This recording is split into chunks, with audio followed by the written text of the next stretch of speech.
আজকে লোটে মাছ করবো বন্ধুরা। সরু সরু যত লোটে মাছ নেবে তত কাঁটাটা কম লাগবে আর তত টেস্টি হবে। অনেকে মোটা লোটে মাছ খোঁজে, কিন্তু মোটা লোটে মাছ কিন্তু টেস্ট হয় না, মাছওয়ালারাই বলে।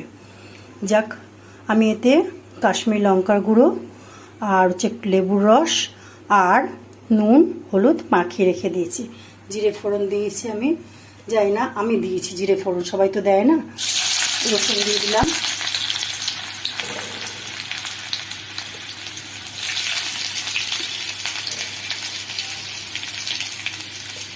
আজ একটু জিরে ফোড়ন দিলাম,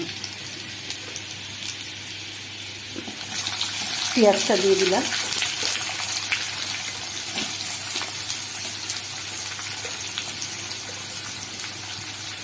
তোমরা নিজেরাই সরু লোটে মাছ খেয়ে দেখবে আর একটু মোটা লোটে মাছ খেয়ে দেখবে। বাজারে গেলে দেখি সবাই বলে মোটা লোটে মাছ দাও, মোটা লোটে মাছ দাও, কিন্তু তারা জানে না মোটা লোটে মাছ, সরু লোটে মাছ খেতে কত টেস্ট।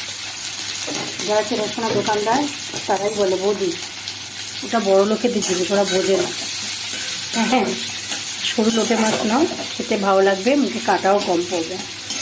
কাটা বেছেও করা যায়, কিন্তু আমি আজকে গোটা গোটাই এইভাবেই কড়াতে দিয়ে দেবো। এবার টমেটো দিলাম, চারটে ছেঁড়া কাঁচা লঙ্কা, একটু আদা। আমি পেঁয়াজটার মধ্যে অল্প নুন দিয়েছি আর এটা অল্প নুন মাখানো আছে, এইভাবেই ঢেলে দেবো। এবারে আমি সম্পূর্ণ চাপা দিয়ে দেবো।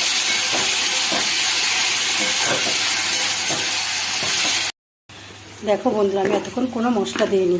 আমি এবারে আমার এই ভাজা মশলা, এতে আমার গুঁড়ো করা থাকে, আমি অল্প একটু দিলাম, দিয়ে এবার কষতে থাকবো। এখনও কিন্তু হয়নি, তেলটা যতক্ষণ না বার হচ্ছে ততক্ষণ কিন্তু লোটে মাছ হবে না। আমরা ঝুড়ো ঝুড়ো খাই, কিন্তু অনেকে ঝোল খায়, আমরা সেটা খাই না।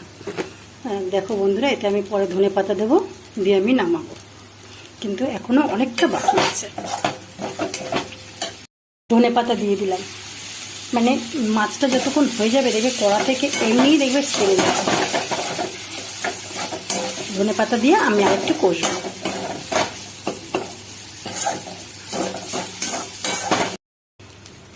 দেখো আমার লোটে মাছটা হয়ে গেছে, পাঁচ দিয়ে তরকারি তেল ছেড়ে দিয়েছে। হয়তো তোমরা কেউ জিরে ফোড়ন দাও না, একটু জিরে ফোড়ন দেবে, গন্ধটা খুব ভালো লাগবে।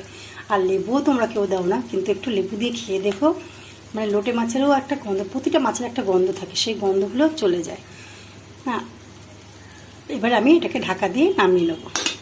হয়ে গেল আমার ঝুড়ো লোটে, খুব টেস্টি হয়েছে। এইভাবেই তোমরা করে খেয়ে দেখো, একটু লেবু